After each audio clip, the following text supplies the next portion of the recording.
Assalamualaikum warahmatullahi wabarakatuh. Halo semuanya, kami dari kelompok 5. Di sini ada saya Hafiz Rahmat Kurniawan, lalu ada Saya Muhammad Awan Al-Fakih. Saya Muhammad Fikri Pratama. Saya Lidi Cahya Putri. Saya Muhammad Fakri. Saya Muhammad Tarek Sadat. dan saya Faizan Rashid Harahap. Di sini kami akan menjelaskan tentang protocols and model. Boleh di skip saja. Nah, sini kita akan menjelaskan tentang the rules, aturan komunikasi, lalu ada protokol, lalu rangkaian protokol, lalu juga ada organisasi standar, model referensi, enkapsulasi data, dan akses data. Skip next. Oke. Selanjutnya akan dijelaskan oleh kawan saya bernama Dwi.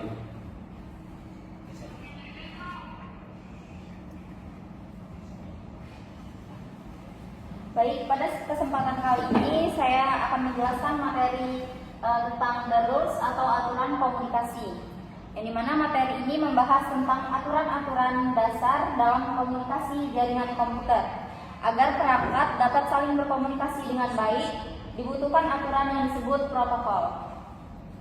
Yang pertama itu ada device in a bubble. Perangkat yang berada dalam satu jaringan dapat saling terhubung dan bertukar data apabila menggunakan aturan komunikasi yang sama. Misalnya, komputer, laptop, printer, atau smartphone dalam jaringan yang sama. Jika setiap perangkat menggunakan aturan yang berbeda, maka pesan yang dikirim tidak akan dipahami oleh perangkat lain. Karena itu, aturan sangat penting agar komunikasi berjalan lancar. Lalu yang kedua ada communication fundamentals. Dalam proses komunikasi, jaringan terdapat 3 komponen. Yang pertama adalah sender, yaitu perangkat yang mengirimkan data. Lalu yang kedua adalah receiver, yaitu perangkat yang menerima data. Yang ketiga adalah channel atau media, yaitu jalur yang digunakan untuk mengirim data, seperti kabel jaringan, serat optik, atau sinyal nirkabel seperti WiFi. Tanpa ketiga komponen tersebut, komunikasi data tidak dapat terjadi. Lalu yang ketiga ada communication protocols. Protokol adalah sekumpulan aturan yang mengatur bagaimana data dikirim, diterima, dan dipahami oleh perangkat lain. Protokol memiliki cara kerja yang sama saat berkomunikasi. Contohnya, ada HTTP digunakan untuk membuka halaman web, lalu PTP digunakan untuk transfer file, lalu TCP atau IP digunakan sebagai dasar komunikasi internet. Dengan adanya protokol, perangkat dari merek atau jenis yang berbeda tetap bisa saling terhubung. Lalu yang keempat ada rule establishment. Sebelum komunikasi dimulai, perangkat harus menyepakati aturan yang akan digunakan. Hal ini disebut rule establishment. Contohnya, perangkat harus mengetahui yang pertama format pesan yang digunakan, yang kedua kecepatan pengiriman data, yang ketiga cara memberikan balasan, yang keempat bagaimana menangani kesalahan. Jika aturan ini tidak disepakati sejak awal, maka proses komunikasi bisa terganggu atau gagal. Lalu yang kelima ada network protocol requirements. Agar komunikasi jaringan berjalan dengan baik, protokol harus memiliki beberapa fungsi penting, yaitu menentukan identitas pengirim dan penerima, mengatur proses pengiriman data, mendeteksi dan memperbaiki kesalahan data, menjaga keamanan data selama pengiriman, memastikan data sampai ke tujuan dengan benar. Semua hal tersebut diperlukan agar jaringan dapat bekerja secara efisien dan aman. Lalu yang keenam ada message encoding. Komputer tidak memahami bahasa manusia secara langsung. Karena itu, semua pesan harus diubah menjadi bentuk kode atau sinyal yang bisa dipahami perangkat. Biasanya, dalam bentuk biner, yaitu angka 0 dan 1. Misalnya huruf, angka, gambar, atau video akan diubah terlebih dahulu ke dalam bentuk digital sebelum dikirim melalui jaringan. Setelah sampai di tujuan, data akan diterjemahkan kembali menjadi informasi yang bisa digunakan pengguna. Lalu yang ketujuh ada message formatting and encapsulation. Saat data dikirim melalui jaringan, data tidak dikirim begitu saja. Data harus disusun dalam format tertentu agar mudah diproses. Selain itu, data juga dibungkus dengan informasi tambahan, seperti alamat tujuan, alamat pengirim, jenis data, dan urutan data. Proses pembungkusan ini disebut encapsulation. Dengan cara ini, perangkat tujuan dapat mengetahui dari mana data berasal dan bagaimana cara memprosesnya. Lalu yang kedelapan ada message size, yaitu ukuran pesan juga mempengaruhi proses pengiriman data. Jika ukuran data terlalu besar, maka data biasanya akan dipecah menjadi beberapa bagian kecil yang disebut paket. Setelah semua paket sampai di tujuan, data akan disusun kembali menjadi lebih cepat, efisien, dan mengurangi resiko kegagalan pengiriman. Lalu yang kesembilan ada message timing. Dalam jaringan, waktu pengiriman data sangat penting. Message timing mengatur beberapa hal seperti kapan data dikirim, seberapa cepat data dikirim, berapa lama perangkat menunggu balasan, dan bagaimana mengatur giliran pengiriman data. Jika waktu tidak diatur dengan baik, bisa terjadi tabrakan data atau keterlambatan komunikasi. Lalu yang ke-10 ada message delivery option. Ada beberapa cara pengiriman data dalam jaringan, yaitu yang pertama unicast, satu pengirim ke satu penerima. Contohnya, mengirim email ke satu orang. Lalu yang kedua ada multicast, yaitu satu pengirim ke beberapa penerima tertentu. Contohnya, rapat online dalam grup tertentu. Lalu yang ketiga ada broadcast, yaitu satu pengirim ke semua perangkat dalam jaringan. Contohnya, router mengirim informasi ke seluruh perangkat yang terhubung. Setiap metode digunakan sesuai kebutuhan komunikasi. Lalu yang ke-11 ada note about the note icon. Note adalah istilah untuk semua perangkat yang terhubung ke jaringan. Contohnya komputer, laptop, printer, server, router, switch, dan smartphone. Setiap note memiliki fungsi masing-masing. Ada yang mengirim data, menerima data, atau meneruskan data ke perangkat lain. Jadi kesimpulannya dari materi ini dapat kita simpulkan bahwa komunikasi jaringan membutuhkan aturan yang jelas agar perangkat dapat saling bertukar data dengan benar. Aturan tersebut disebut protokol. Protokol mengatur cara pengiriman data, format pesan, waktu pengiriman, keamanan, dan tujuan data. Tanpa aturan yang baik, jaringan komputer tidak akan dapat berjalan dengan efektif. Sekian materi dari saya dan akan dilanjutkan oleh teman saya.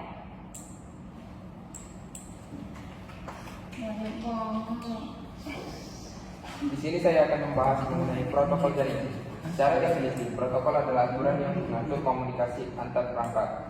Protokol berfungsi untuk memastikan bahwa setiap proses transfer data dilakukan secara terstruktur dan akurat, dengan tujuan utama untuk mencegah terjadinya kesalahan komunikasi atau miscommunication antar sistem. Fungsi utama protokol mencakup 3 hal esensial. Yang pertama adalah pengendalian kecepatan serta pengaturan waktu. Yang kedua, memastikan penerimaan data yang benar oleh pihak tujuan. Dan yang ketiga, menjaga integritas data agar tidak mengalami kerusakan selama proses transfer. Contoh protokol HTTP dan HTTPS yang merupakan standar untuk mengakses situs web. Perlu dicatat bahwa HTTPS memberikan keamanan tambahan dengan menjamin transmisi data yang transkripsi melalui jaringan internet.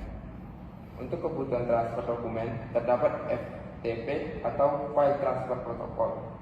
Protokol ini digunakan untuk memindahkan file antar perangkat melalui jaringan, khususnya untuk distribusi data dalam skala besar. Sementara itu, keperluan korespondensi digital SMTP menjadi protokol utama yang memungkinkan pesan email diteruskan dari server mengirim ke server penerima secara akurat. IP berfungsi sebagai sistem pengalaman utama dalam jaringan yang memastikan setiap data diarahkan dengan tepat ke lokasi tujuan yang dimaksud. Selain sistem pengalamatan, terdapat protokol yang mengelola mekanisme pengiriman data, yaitu TCP dan UDP. TCP memiliki mekanisme verifikasi yang menjamin data sampai ke tujuan dengan lengkap dan utuh. Dan UDP memprioritaskan kecepatan transmisi. Meskipun UDP lebih cepat dibandingkan TCP, protokol ini tidak memberikan jaminan pengiriman yang sempurna atau utuh.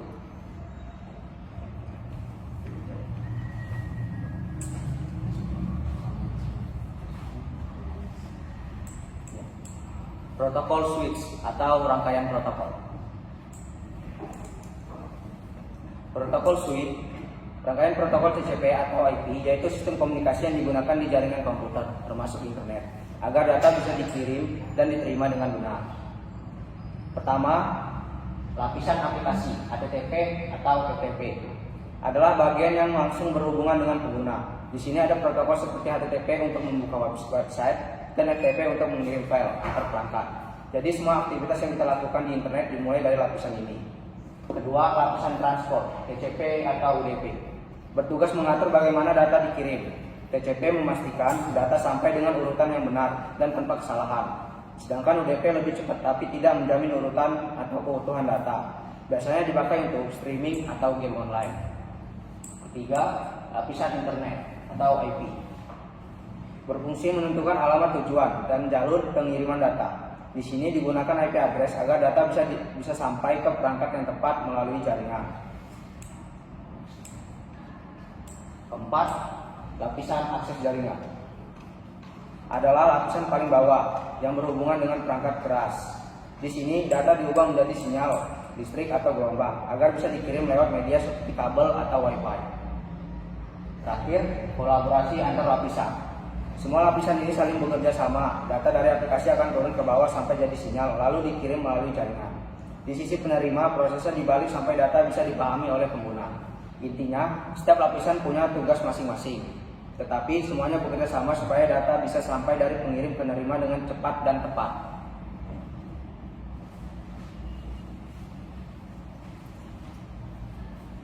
Lalu di sini ada organisasi standar.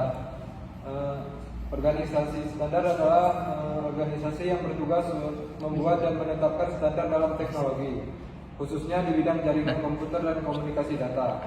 Tujuannya agar semua perangkat sistem dan teknologi bisa saling terhubung dan bekerja dengan baik, meskipun dibuat oleh perusahaan yang berbeda. Lalu di sini ada contoh organisasi. Yang pertama ada International Organization for Standardization, menyusun model OSI yang menjadi dasar teori jaringan komputer. Model ini membantu memahami bagaimana data ditransfer antar perangkat dengan cara yang terstruktur. Lalu yang kedua ada Institute of Electrical and Electronic Engineer, bertanggung jawab terhadap pengembangan dan standarisasi teknologi di bidang jaringan, seperti Ethernet untuk jaringan kabel dan Wi-Fi untuk jaringan nirkabel. Lalu ada Internet Engineering Task Force, yaitu untuk mengembangkan protokol-protokol internet seperti TCP atau IP yang memungkinkan komunikasi data yang efektif dan efisien di jaringan global. Lalu ada Internet Corporation for Assigned Names and Numbers, yaitu untuk mengelola sistem domain dan alamat IP, memastikan bahwa setiap perangkat di jaringan global memiliki identitas unik untuk mendukung kelancaran komunikasi. Jadi, standar organisasi ini berperan penting dalam memastikan semua teknologi jaringan dapat bekerja secara seragam di seluruh dunia. Tanpa adanya standar komunikasi antara perangkat tidak akan berjalan dengan baik.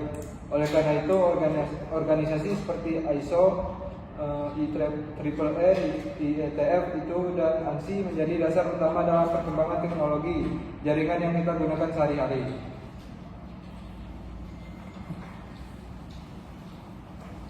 Lalu selanjutnya ada model referensi.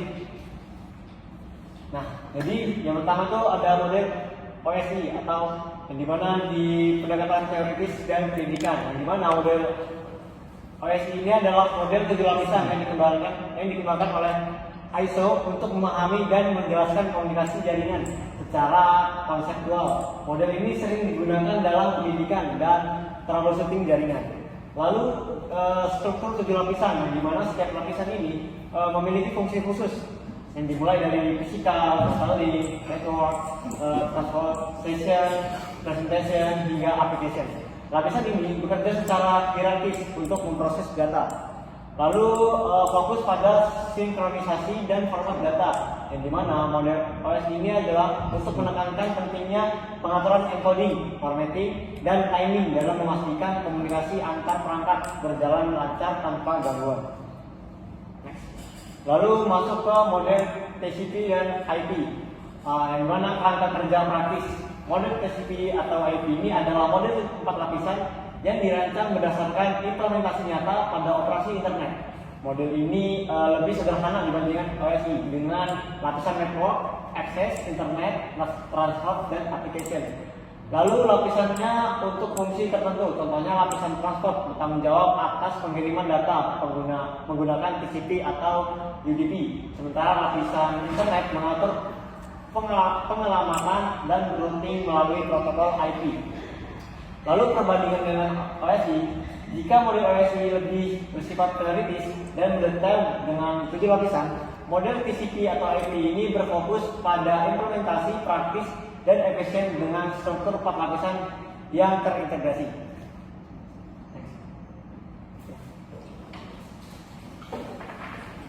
Oke, selanjutnya saya akan menjelaskan tentang enkapsulasi data. Boleh next. Oke, sebenarnya apa sih enkapsulasi data itu? Itu adalah sebuah pengemasan data yang menjadi segmen, yang dimana pada lapisan transport, pada data aplikasi itu dibungkus menjadi segmen untuk menambahkan informasi yang memungkinkan seperti kontrol pengiriman, juga port tujuan dan sumber. Nah, fungsinya sendiri kita tuh menentukan aplikasi mana yang akan kita kirim dan menerima data tersebut, dan juga akan mengatur proses pengiriman. Misalnya, apakah data tersebut harus dijamin sampai atau tidak. Lalu ada pembuatan paket di lapisan network, yang dimana data dalam segmen kemudian dilengkapi dengan informasi routing atau alamat tujuan di lapisan network. Jadi sebuah paket yang dimana ini seperti pada pengiriman paket pada umumnya ya. Kita tuh membutuhkan data seperti nama, alamat, nomor telepon dan lain-lain. Nah, fungsinya sendiri yaitu menentukan jalur pengiriman dari routing tersebut dan juga memastikan data sampai ke tujuan.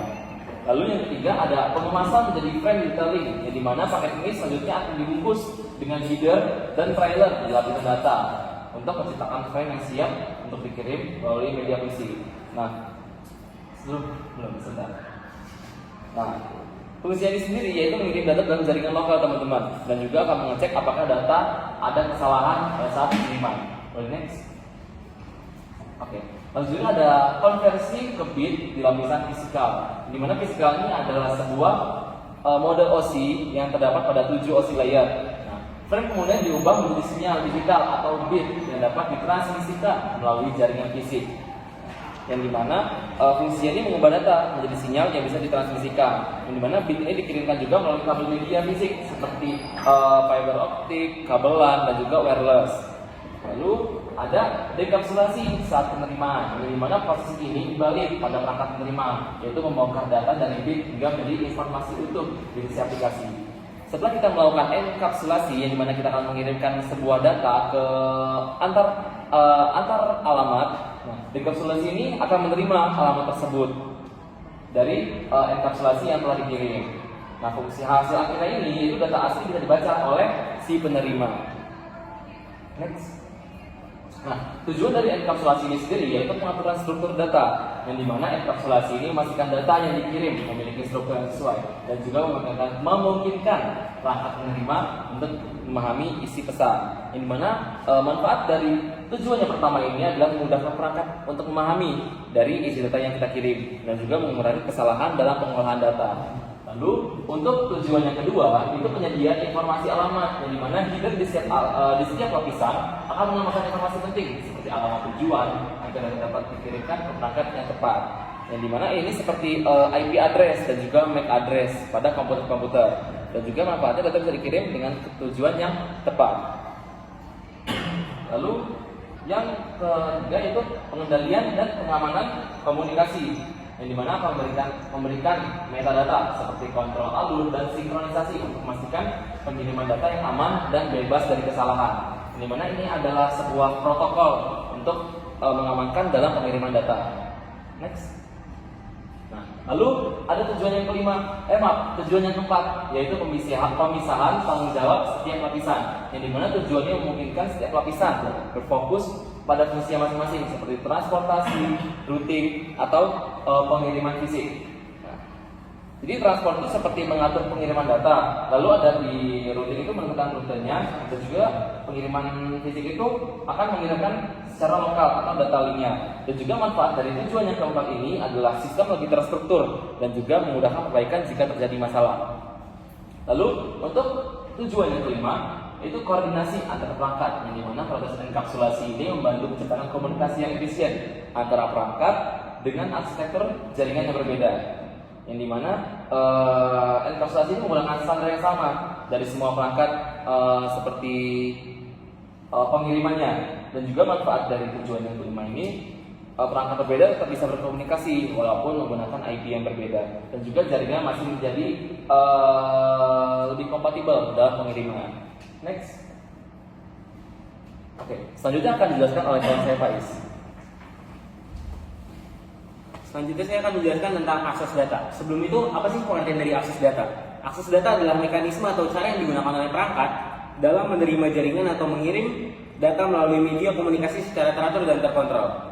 Tujuan dari akses data ini adalah untuk menghindari terjadinya tabrakan atau konsilian, memastikan data sampai dengan benar, serta menjaga efisiensi dalam proses komunikasi jaringan. Next. Lalu akses data terbagi menjadi 3 jenis. Yang pertama ada akses data terkontrol atau token casing. Dalam mekanisme ini, perangkat-perangkat dalam jaringan bergiliran untuk mengirimkan data atau token, yaitu tanda atau izin khusus diberikan ke setiap perangkat secara urut untuk mencegah benturan data selama transmisi. Yang kedua ada akses berbasis persaingan atau CSMA atau CD. Semua perangkat dalam jaringan dapat mencoba mengirim data tanpa perlu menunggu giliran. Jika terjadi benturan atau kolisian, perangkat akan mendeteksi dan mengatur pengiriman ulang untuk memastikan data terkirim. Dan yang ketiga ada penanganan benturan. Protokol seperti CSMA atau CD dirancang dengan fitur untuk mendeteksi benturan di jaringan dan melakukan pengiriman ulang data sehingga memastikan efisiensi komunikasi meskipun ada banyak perangkat aktif. Next.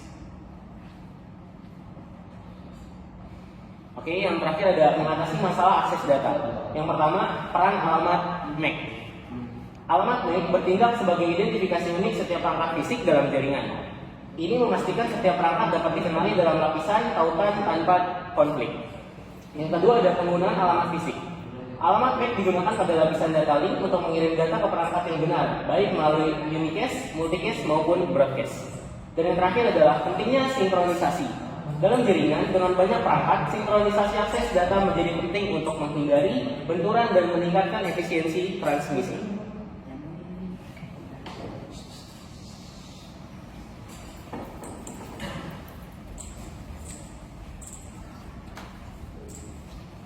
Baik, mungkin sekian penjelasan dari kelompok 5 terkait protokol and model. Mungkin itu saja ya.